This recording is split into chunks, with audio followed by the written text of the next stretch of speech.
Salam Pro Justisia.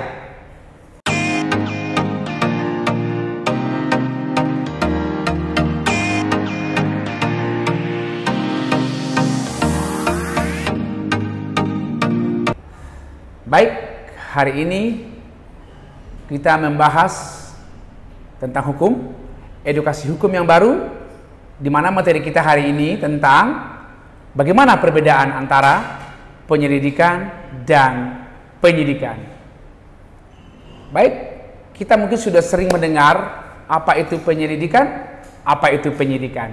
Di sini akan kita kupas selengkap-lengkapnya supaya mengetahui inti yang sebenarnya apa itu penyelidikan dan apa itu penyidikan.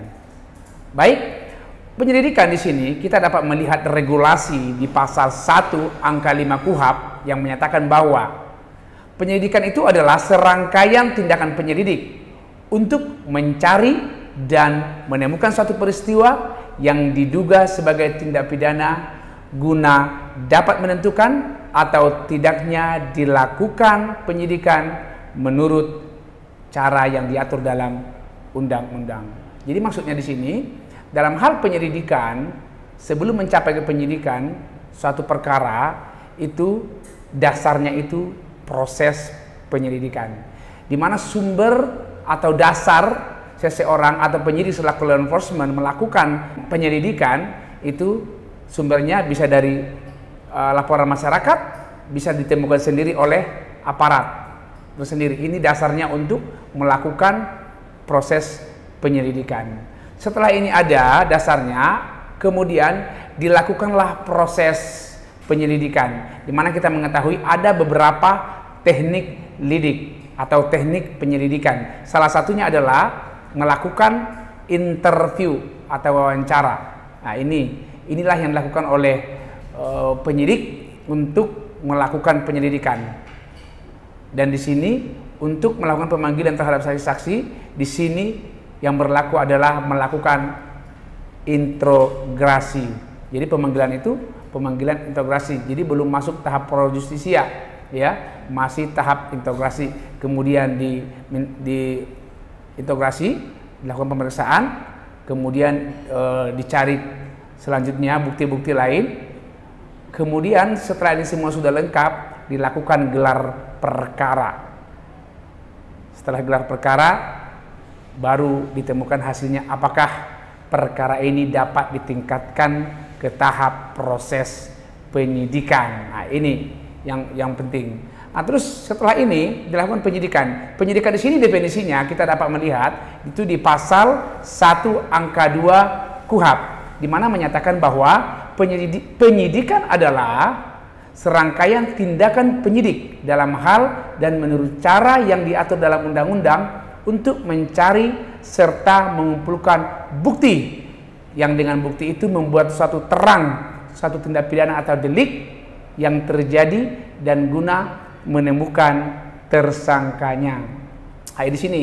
Jadi tadi kan setelah melakukan penyelidikan dapat dilakukan gelar perkara, berarti hasil lidiknya dapat ditingkatkan ke penyidikan. Di penyidikan inilah baru dilakukan upaya paksa, di mana kita mengenal upaya paksa di sini adalah proses pemanggilan, penangkapan, penahanan, penyitaan, penggeledahan. Ini. Dengan ini semua sudah dilengkapi,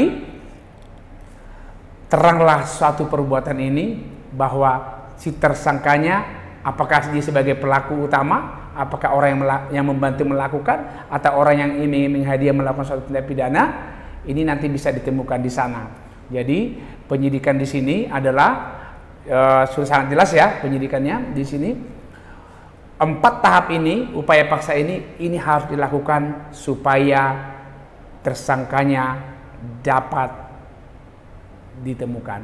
Ya, jadi sekali lagi kita bisa menyampaikan bahwa perbedaan yang sangat signifikan adalah antara penyelidikan dan penyidikan adalah dalam proses penyelidikan di sini belum langkah-langkah dilakukan oleh penyelidik belum masuk dalam tahap pro justisia. Tetapi kalau sudah sampai tingkat penyidikan, di sini penyidik dapat melakukan upaya paksa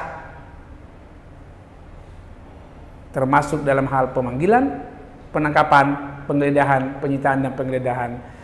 Minimal 2 alat bukti sebagaimana diatur dalam pasal 184 KUHP dan juga dikuatkan dengan putusan Mahkamah Konstitusi nomor 21 tahun 2014 yang menyatakan bahwa minimal 2 alat bukti harus terpenuhi untuk menentukan siapa pelaku dalam hal proses tindak pidana.